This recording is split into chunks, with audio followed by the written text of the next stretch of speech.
Hey guys, sitting waiting on practice to be over again. And I've told my children to get out of their various activities, but apparently it looks good on college applications and they've committed and they're part of a team. I don't care.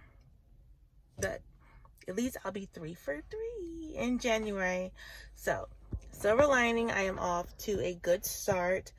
I have also decided to accept the harsh reality that is sticking with my current art is just the logical, practical, common sense thing to do. So I'm going to do it. Not feeling it. Just not feeling it. End of the day, I'm just not feeling it.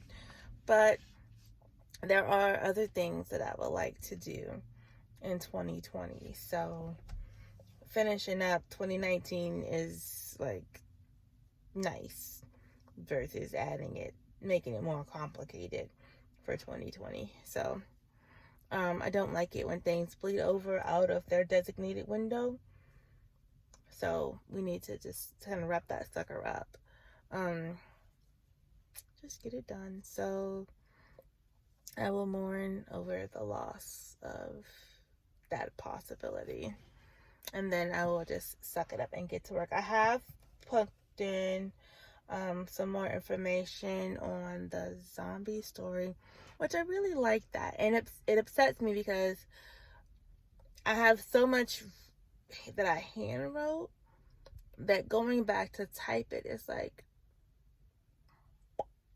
and then I, of course, have to go back and, make the beta reader changes and whatnot. But it was nice, and that one is kind of an easy groove to get back into because it's not as big of a leap from reality as the Mara story, which is an epic fantasy. So that one, I mean, it's the same imagination, but as far as coming up with the different characters and the settings and the sequence of events, those things, it's just kind of a more logical, this is how the calendar works, this is how, the different neighborhoods look type of story.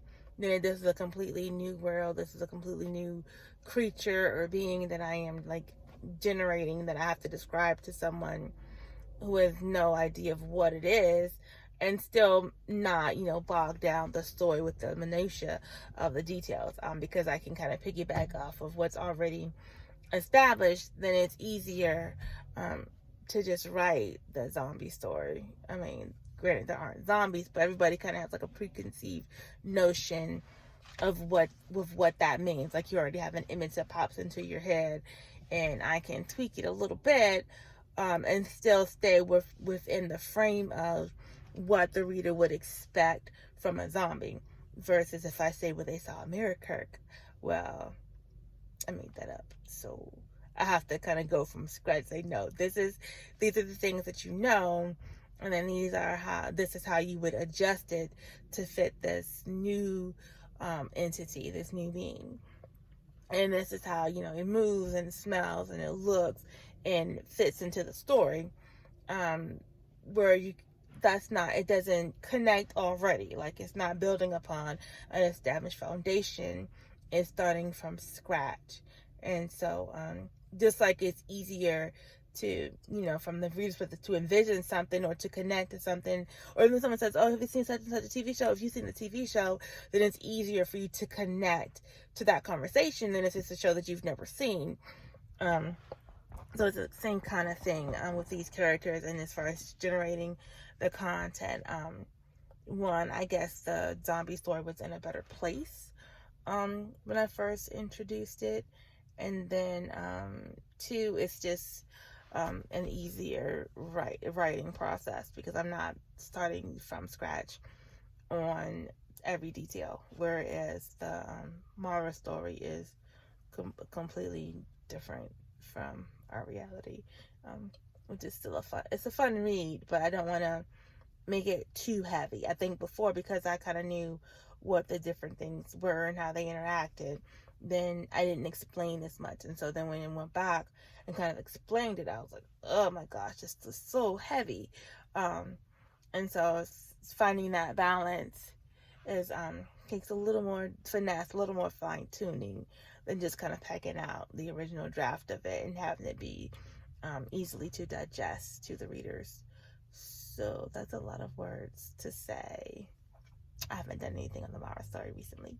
Well, at least not since my last post. I have worked on it, but not since my last post. But I did make some good product. Not enough to kind of return to the beta reader, but enough to check the box that says I need to do that. So I need to do it again before I'm ready to submit it for another round of reviews. Hope you guys are plugging away on your goals. Maybe you're in a better place. You've actually accomplished a bit more on the 2019 list and you're working on your 2020 list. And then maybe you're like me, just kind of tying up those loose ends. Leave a comment. I don't even know if someone left a comment. Leave a comment below and let me know where you are and your goals, and if you got any tips for me, because I love a good tip. Also, like, favorite, subscribe. Thanks, guys.